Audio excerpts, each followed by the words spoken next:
मेरा बेटा होता तो मैं पूरी दुनिया को 2 बार फतेह करता। उठाइए तारीख पढ़िए कभी आप। हाय गाइस, कैसे हैं? आई होप आप ठीक होंगे। रिएक्शन वीडियो हमारी आ गई है। आज हमारी वीडियो है रिएक्शन साई इमाम साहब पंजाब के हैं, जिन्होंने बताया है कि चंगेज़ खान ने कितनी दंगे फसाद फैलाए हैं और कितने लोगों को उजाड़ा है। चलो देखते हैं वीडियो। और ऑरेंज लिंक का वीडियो डिस्क्रिप्शन में है, जाके लाइक करें, शेयर करें, कमेंट करें, हमारी वीडियो को जाके सपोर्ट करें। ने कहा था जंग में हारने के बाद कि अगर जलालुद्दीन मेरा बेटा होता तो मैं पूरी दुनिया को 2 बार फतेह करता। उठाइए तारीख।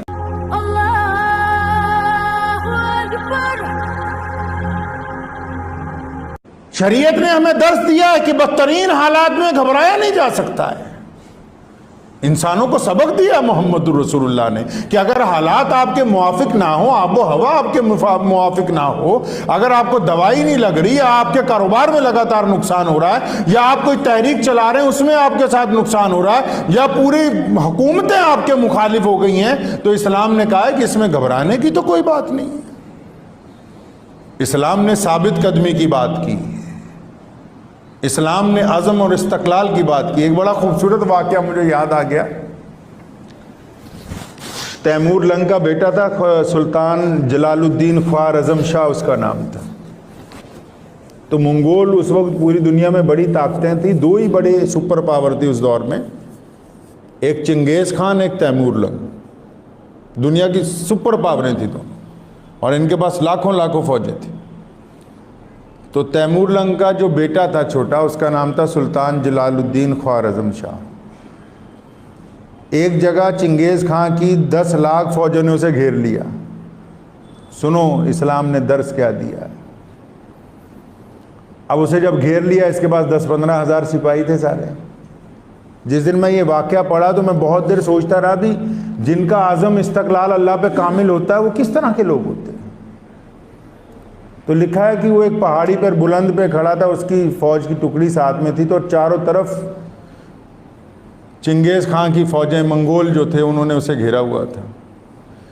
अब इसका जो वज़ीर है जलालुद्दीन का, ये कहता है कि मैं और मेरे साथी दिल में सोच रहे हैं कि इतनी बड़ी फ़ौज ने हमें घेर लिया, तो इससे बच के निकलना कैसे है, अपनी जान कैसे बचाएं।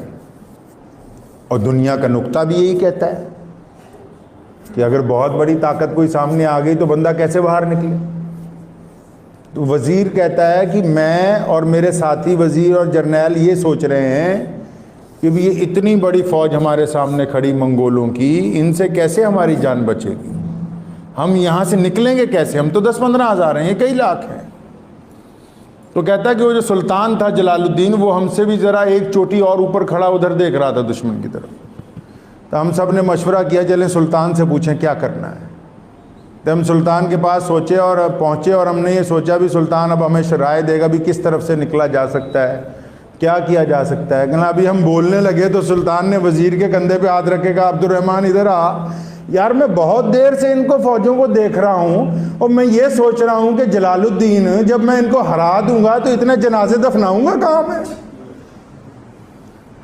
वो ये इतने लाख जो सामने मेरे खड़े हैं, मैंने इनको हराना है, वो इतने लोग हलाक हो जाएंगे, इनका कब्रिस्तान ही बहुत बड़ा बन जाएगा, इतनी जगह कहाँ से लाऊंगा मैं। वजीर कहता है मेरे पैर के नीचे से ज़मीन निकल गई और मुझे यकीन हो गया कि मैं जिस बादशाह की रहनुमाई के अंदर जंग करने के लिए आया हूँ, इसकी तारीख में शिकस्त नाम की कोई चीज़ नहीं लिखी।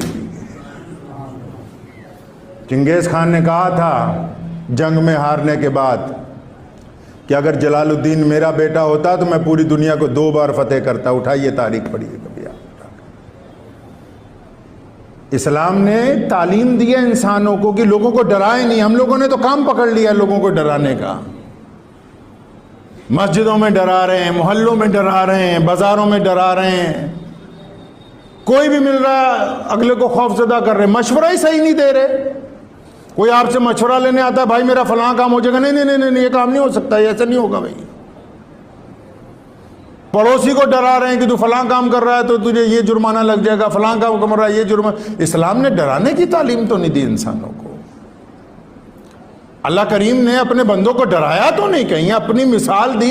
अल्लाह ने फरमाया मेरी रहमत जो है मेरी तमाम बातों के ऊपर गालिब है, और फरमाया हमने अपनी जो मोहब्बतें हैं उनमें से एक हिस्सा सिर्फ माँ को दिया है, और तुम दलील देते फिरते हो देखो माँ कितनी मोहब्बत करती है। इसलिए फरमाया कि हम अपने बंदे को 70 माओं से ज्यादा प्यार करते हैं। कुरान पाक ने बार बार तालीम दी हमें, चाहे आपका पड़ोसी हिंदू है, सिख है, दलित है, ईसाई है, कोई भी है, आपका जो अजीज़ व अकारिब है, कोई भी वो किसी भी मजहब से ताल्लुक रखता है, इस्लाम ने कहा कि उनके नेक मशवरों के अंदर जब उनके साथ कोई मामलात होता है आप उनको डराएं नहीं कि आपका फला काम खराब हो जाएगा, बल्कि अपनी ताकत के मुताबिक उनको हौसला दें, उनकी हिम्मत अफजाई करें। शरीयत ने इन बातों की तलकीन दी है। हम तो फतवों में बढ़ गए कि पजामा ऊंचा है या नीचा है, दाढ़ी लंबी है या थोड़ी है, मूछें कितनी कतरी होनी चाहिए। वो फरोई मसाइल अपनी जगह साबित है, बुनियादी तौर पे वो हमारे जाती तौर पे हैं, लेकिन जो इस्लाम ने अपना आफाकी पैगाम हमें पूरी दुनिया के लिए दिया उसको अमल में कौन लेके आएगा? उसकी तालीम तो इसके साथ साथ बहुत जरूरी है कि हम अपनी जाती तौर के ऊपर ही, अपनी जाती मसाइल के ऊपर ही एक दूसरे के दरमियान में लड़ते रह जाएंगे और इस्लाम का पैगाम कोई हम